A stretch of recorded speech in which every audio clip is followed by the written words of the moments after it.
पाठीमागच्या भागामध्ये आपण बघितलं, की कशा पद्धतीनं भाऊ आणि बापू हे दोघंही आता जग सोडून गेले होते.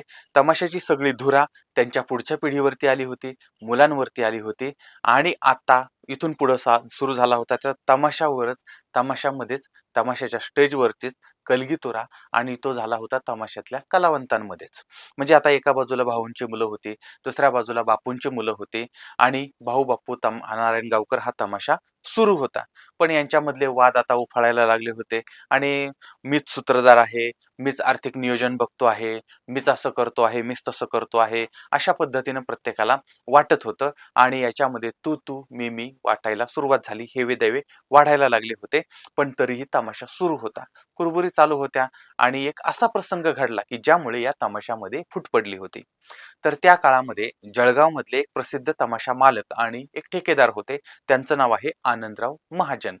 आता यांनी ह्या जो तमाशा आहे भाऊ-बापूंचा, तर त्या तमाशांचा ठेका घेतलेला होता आणि 1 महिन्याच्या खेळाचा ठेका घेतला होता आणि तो खेळ त्यांनी जळगावला लावलेला होता आणि याची सगळी जबाबदारी आता तमाशाची सगळी जबाबदारी सावळाराम यांच्यावरती होती आणि मग त्यांनी महाजनांकडून ॲडव्हान्स घेतला, बाकीचे पैसे घेतले होते आणि आता जळगावमध्ये 1 महिन्याचा खेळ सुरू झाला होता. जसा करार झाला तशा पद्धतीने यांना पैसे मिळाले. जसा करार झाला तसा यांनी त्या ठिकाणी खेळ केलेला होता, तमाशा केलेला होता. पण आता तमाशा झाला, 1 महिना झाला. त्यानंतर आता तमाशातल्या कलाकारांना पुण्याला यायचं होतं, गावाकडे यायचं होतं. त्यावेळेस सावळाराम जे आहेत ते म्हणजे आता हे सगळं सूत्रधार ते होते. ते अ, पुण्याला किंवा दुसरे बाहेर कुठेतरी होते आणि तमाशा झाला त्या पद्धतीने संच माघारी फिरलेला होता. त्यावेळेस मग महाजन जे आहेत म्हणजे ठेकेदार जे आहेत, त्या ठेकेदारांनी प्रत्येकाला इथून घरी जाण्यासाठी तिकिटाचे जे पैसे असतील, ते पैसे दिले होते. आता ते प्रत्येक कलाकाराला पैसे दिले त्या पद्धतीने विठाबाईपर्यंत नंबर आला.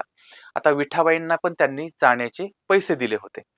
पण विठाबाई यांच्याबरोबर त्यांच्या आई होत्या, विठाबाई यांच्याबरोबर त्यांच्या मुलगी होत्या मंगला बनसोडे. म्हणजे नंतर त्या बनसोडे झाल्या. तर मुलगी मंगला आणि आई या दोघी आणि विठाबाई अशा तिघी जणी होत्या.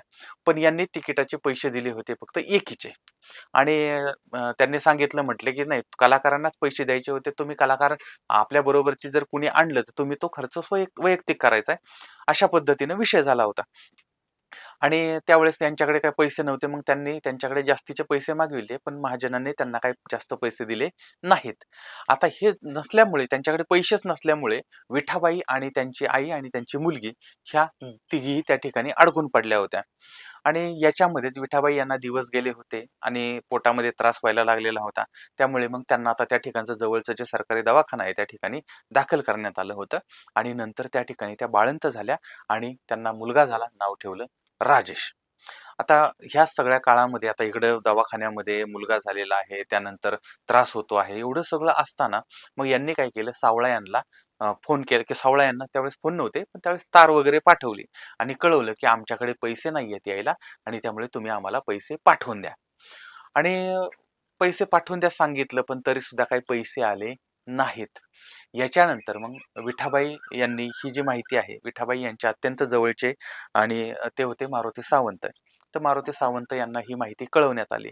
त्यानंतर मग ते मारुती सावंत जे आहेत ते त्या ठिकाणी पैसे घेऊन जळगावला आले आणि मग हे तिघींनाही घेऊन पुण्याला गेलेले होते. आता हा जो प्रसंग आहे, तो प्रसंग अत्यंत वाईट होता, अत्यंत दुःखद होता आणि धक्कादायक होता.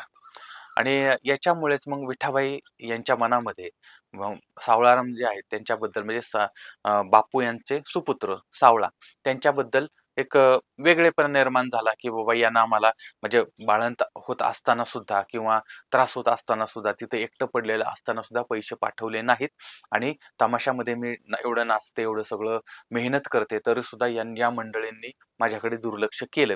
त्यामुळे विठाबाईंनी असा निर्णय घेतला, की मी या तमाशात आता म्हणजे मी तुझ्याबरोबर काम करणार नाही. माझा मी वेगळा तमाशा सुरू करणार. आणि त्याच्यानंतर मग विठाबाई आणि त्यांचे जे सहकारी आहेत, त्यांनी स्वतंत्र तमाशा सुरू केला होता आणि त्या तमाशाचं नाव त्यांनी ठेवलं होतं कैलासवासी भाऊ बापू मांग नारायणगावकर संचालिका विठाबाई भाऊ मांग नारायणगावकर आणि हा तमाशा आता महाराष्ट्रामध्ये सुरू झाला होता. आता विठाबाईंचा तमाशा सुरू झालाय, त्यांना बाकीच्या लोकांनी सहकार्य केलं होतं. आता यांच्याकडे कलाकार जे होते ते थोडे होते आणि त्यांच्याकडचं साहित्य सुद्धा इकडून-तिकडून भाड्यानं घेतलेलं होतं आणि गाड्यासुद्धा भाड्यानं. आता कसं असायचं, पूर्वीच्या काळी जास्त काही असे ट्रक, टेम्पो वगैरे नव्हते. त्यामुळे बैलगाडीनेच प्रवास व्हायचा आणि बैलगाडी सुद्धा भाड्यानं घेतली होती. आणि कधी जर लांब जायचं असेल तर मग मोटारी वगैरे ते पण भाड्यानं घ्यायच्या. तर अशा पद्धतीने हे सगळे चालले होते. आता एका बाजूला 2 तमाशे झाले होते. म्हणजे एका बाजूला विठाबाईंचा तमाशा होता, दुसऱ्या बाजूला सावळा यांचा मूळ तमाशा होता. आणि या सगळ्यामध्ये आता सावळा जे होते त्यांच्याकडे तमाशाचं सगळं साहित्य होतं, सगळे कलाकार होते, गाड्या होत्या, सगळं काही सुरळीत होतं. पण तमाशा काही नीट चालत नव्हता. आता दुसरीकडे विठाबाई यांच्या तमाशामध्ये मात्र ना गाड्या नव्हत्या, ना साहित्य, ना श्रीमंती होती आणि कलाकार सुद्धा जेमतेमच होते. तरी सुद्धा विठाबाई यांच्याबरोबर ते विठाबाई होत्या आणि विठाबाई होत्या आणि त्याच्यामुळे मग लोकं यायची ते विठाबाईंचं नृत्य बघायला यायचे, विठाबाईंच्या लावण्या बघायला यायचे आणि त्याच्यामुळे फक्त विठाबाई या नावावरती हा तमाशा चालू होता. आणि तिकडं मग सावळाराम यांची अवस्था बिकट झालेली होती. तमाशाला मागणी नव्हती. सावकाराचं कर्ज वाढत चाललेलं होतं आणि शेवटी ज्या तमाशानं पहिलं सुवर्णपदक मिळवलं होतं, त्या तमाशाला कुलूप लावण्याची वेळ आलेली होती आणि ह्या म्हणजे अत्यंत दुर्दैवी घटना घडली आणि ती म्हणजे तो तमाशा बंद झाला होता. म्हणजे बापजाद्यांचं कर्तृत्व वाढवणं सोडूनच द्या, पण जे आहे ते सुद्धा राखलं नाही, तर सोन्यासारख्या इतिहासाच्या सुद्धा पाऊलखुणा पुसल्या जातात आणि इथं फक्त आठवणी उरतात. तशाच आठवणी आता उरल्या होत्या आणि हे सगळं झालं. एक तमाशा बंद झाला. विठाबाईंचा तमाशा जोरात चाललेला होता. पण आता सुद्धा परत वाद होणार होता आणि केडगाव सुपं या ठिकाणी तमाशा होता विठाबाईंचा आणि त्या ठिकाणी तमाशाला प्रचंड गर्दी होती आणि त्या ठिकाणी सावळाराम आणि त्यांचे सहकारी हे त्या ठिकाणी आले. आल्यानंतर मग त्यांनी विठाबाई यांच्याबरोबर ती वाद घालायला सुरुवात केली. आता या सगळ्यांमध्ये विचार करण्यासारखी गोष्ट ही आहे, की विठाबाई जरी वेगळ्या झालेल्या होत्या, तरी विठाबाईंची सख्खी आई, त्यानंतर विठाबाईंची भावं म्हणजे भावं नाही, भावंड ही जी मंडळी आहेत ना, ती मंडळी ही सावळाराम बरोबर ती होती आणि विठाबाईंबरोबर ती मग त्यांच्या मुली आणि त्यांचे मालक वगैरे ही मंडळी होती.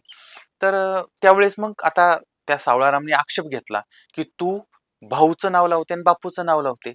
ते ना तमाशाचं नाव काढून टाक. तुला जर लावायचं असलं तर तुझं स्वतःचं नाव लाव आणि स्वतःचा तमाशा सुरू कर." आणि त्याच्यानंतर हा जो वाद झाला, त्या वादानंतर मग विठाबाईंनी मग तिकडं भाऊ बापू यांचं नाव म्हणजे काढायला लावलं त्यांना आणि त्यानंतर तमाशा सुरू झाला होता. तो म्हणजे विठाबाई भाऊ मांग नारायणगावकर लोकनाट्य तमाशा मंडळ. आता साल होतं 1970. म्हणजे हा जो तमाशा झाला विठाबाईंचा तमाशा, तो तमाशा साधारणपणे 55 वर्षापूर्वी पुणे विद्यापीठ, तर मला माहिती आहे पुणे जिल्ह्यातलं पुणे विद्यापीठ. तर त्या पुणे विद्यापीठाच्या जवळचं एक मंदिर आहे चतुर्शृंगी मंदिर. तर त्या चतुर्शृंगी मंदिराच्या त्या ठिकाणी तिथं यात्रा असते दरवर्षी. तर त्या यात्रेमध्ये 1970 मध्ये हा तमाशाचा पहिला शुभारंभ तिथं झालेला होता. आणि तसं पाहिलं तर तमाशाचं फक्त नाव बदललं होतं. पण विठाबाई, विठाबाईच होत्या. त्याच्यामुळे मग त्यांचं नाव बदललं किंवा त्यांनी अजून काही म्हणजे वेगळा तमाशा सुरू केला तरी कोणाला काही फरक पडत नव्हता. कारण विठाबाई या नावाला एक वलय होतं. त्यामुळे तमाशा तिथं सुद्धा जोरात सुरू झाला होता. आता विठाबाई यांच्याबद्दलचे काही प्रसंग असे समोर येतात, की एका ठिकाणी विठाबाई गर्भवती होत्या. वेळ जवळ आली होती आणि त्या बोर्डावरती नाचत होत्या आणि बोर्डावरती नाचता-नाचता त्यांना पोटामध्ये कळा यायला लागल्या आणि त्यामुळे त्या पाठीमागं कनातीमध्ये गेल्या आणि त्या ठिकाणी त्या बाळंत झाल्या आणि नंतर पुन्हा त्या सुखरूप म्हणजे त्या नाचायला आल्या होत्या. आता हे अनेक वेळा आपल्याला म्हणजे काही पिक्चरमध्ये वगैरे पण असं आलेलं होतं. अर्थात शब्दशः जरी या गोष्टी म्हणजे अतिशयोक्ती वाटत असल्या तरी पण त्या अगोदर आणि नंतर सुद्धा बोर्डावरती आल्या होत्या हे मात्र सत्य आहे. त्याचबरोबर ती विठाबाई यांच्यावरती लोक किती प्रेम करायचे, तर अक्षरशः शेकडो रुपये, आता त्यावेळेस काही आपण लाखो म्हणू शकत नाही. कारण 1 आणा, 2 आणा, 1 पैसा, 2 पैसे किंवा पावटा-बिवटा असं काहीतरी ते म्हणायचे. तर अशा निमकीन, पावकीन असं काहीतरी असायचं पूर्वी. तर ते उधळलं जायचं. तर त्यावेळेसचे शेकडो रुपये म्हणजे आत्ताचे लाखो रुपये झाले, त्यापेक्षाही जास्त झाले. तर ते आत्ताचे लाखो रुपये त्यावेळेचे शेकडो रुपये असे उधळले जायचे. त्यामुळे अक्षरशः विठाबाई या त्या पैशामध्ये न्हात होत्या, अशी त्यावेळेसची स्थिती होती. सगळ्यात श्रीमंत तमाशा त्यावेळेस त्यांचा चालू होता. आणि अनेकदा तमाशा सुरू झाल्यानंतर पाऊस आलेला आहे आणि भर पावसामध्ये तमाशा म्हणजे वरून पाऊस पडतोय, कनात बाजूला काढलेली आहे आणि सगळं भिजलेलं आहे. अशा अवस्थेमध्ये स्टेजवरती विठाबाई डान्स करतायत. त्यांचं नृत्य चालू आहे, लावण्या चालू आहेत आणि प्रेक्षक जे आहेत ते भर पावसामध्ये तासनतास उभे आहेत. असे सुद्धा दृश्य इतिहासानं पाहिलेली आहेत आणि लोक ते सांगतात. आता हा तमाशा जो आहे म्हणजे अशा पद्धतीनं चालायचे. आता कसं होतंय 4-2 तास तमाशा होतो आणि तो बंद होतो. पण पूर्वी एकदा रात्री तमाशा सुरू झाला 9-10 वाजता, की पार अगदी दिवस उजाडेपर्यंत, सूर्य दिसेपर्यंत तमाशा चालू असायचा आणि शेवटपर्यंत त्या तमाशाला गर्दी असायची आणि ही लोकप्रियता विठाबाईंची होती. आणि मी अनेकांकडून असं ऐकलेलं होतं, की विठाबाई एक अशा नृत्यांगना होत्या, की ज्यांचं नृत्य म्हणजे त्या स्टेजवरती जणू काही वीज चमकते आहे, तशा पद्धतीनं त्या चमकायच्या, तशा पद्धतीनं त्या नृत्य करायच्या आणि अभिनयाबद्दलचं त्यांच्या बोलायलाच नको. म्हणजे विठाबाई ज्या भूमिका करायच्या त्याच्यामध्ये त्या जीव ओतून काम करायच्या.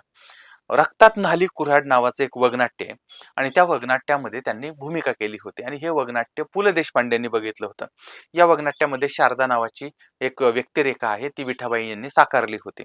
म्हणजे एक नवीन लग्न झालेली तरुणी, त्यानंतर तिच्यावरती अत्याचाराचा प्रयत्न करणारा तिचा एक म्हणजे ज्यांच्याकडे ते काम करतायत तो मालक आणि नंतर नवरा खुनी बनतो आणि ही जी पत्नी आहे ती वेडी बनते. तर हा जो सगळा प्रवास आहे तो विठाबाईंनी असा काही लोकांच्या समोर मांडला होता. अक्षरशः अंगावरती असा काटा येतो ते बोलताना सुद्धा आणि पु. ल. देशपांडेंनी हे बघितलं. पु. ल. सुद्धा अवाक झाले होते आणि त्यांनी विठाबाईंना शाबासकी दिलेली होती आणि पु. ल.ची शाबासकी म्हणजे ऑस्करपेक्षा मोठी आहे. कारण त्यांनी एक शाबासकी दिली होती मच्छिंद्र कांबळे यांना आणि त्यांचं सुद्धा आयुष्य पालटलं होतं. मालवणीचे आणि मराठीचे ते सुपरस्टार बनले होते. तर अशी ताकद त्या शाबासकीमध्ये होती, अशी ताकद त्या पुलंमध्ये होती आणि त्या पुलंचे आशीर्वाद विठाबाईंना मिळालेले होते. आणि आता विठाबाईंच्या तमाशानं वाळसं धरलेलं होतं. तर हा सगळा तमाशाच्या कलेचा प्रवास चाललेला होता. एका बाजूला ही सगळी कला होती, पण विठाबाई यांचं वैयक्तिक जीवन जे आहे ते अत्यंत खडतर होतं, अत्यंत दुःखामध्ये होतं. म्हणजे लहानपणापासून त्या तमाशामध्ये काम करत होत्या. त्यांचं शिक्षण नव्हतं, पण कलेवरती प्रेम होतं. लग्न झालेलं नव्हतं, पण कला हेच त्यांचं जीवन होतं. आता या सगळ्या काळामध्ये त्यांच्या वैयक्तिक जीवनामध्ये अनेक लोक आले आणि गेले. त्याच्यामध्ये अनेकांनी त्यांचा गैरफायदा सुद्धा घेतलेला होता आणि त्याच्यामुळे पर्सनल लाईफ मात्र त्यांची अत्यंत डिस्टर्ब झालेली होती. आणि आता एक जोडीदार त्यांना मिळाले होते. त्यांचं नाव होतं मारुती सावंत. तर ते त्यांना त्यांचे मालक मानत होते. आता लग्न वगैरे नव्हतं, पण मालक सावंत जे आहेत, ते मात्र तमाशाचं संपूर्ण मॅनेजमेंट बघायचे आणि पती-पत्नीप्रमाणे हे त्या ठिकाणी हक्क सुद्धा गाजवत होते. आणि अनेकदा असे प्रसंग घडले होते, की ते जे मालक आहेत, सावंत जे आहेत, ते सावंत दारू पिऊन यायचे आणि विठाबाईंना मारायचे. एवढंच नाही म्हणजे मारहाण वगैरे म्हणजे त्यांच्या जोडीदारांमध्ये तर होत होती. पण एकदा तर स्टेजवरती येऊन सुद्धा त्यांनी त्यांना मारहाण केलेली होती. पण तरी सुद्धा शेवटी विठाबाई हे सगळं सहन करत होत्या आणि त्यांचं ते आयुष्य जगत होत्या. आता अशा पद्धतीनं अनेक वादळं विठाबाईंच्या आयुष्यामध्ये येणार होती. पण या सगळ्यामधून विठाबाई तरुण जाणार होत्या. आता त्यांची पुढची वाटचाल कशी झाली होती हे सुद्धा आपण जाणून घेणार आहोत पुढच्या भागामध्ये. तोपर्यंत धन्यवाद.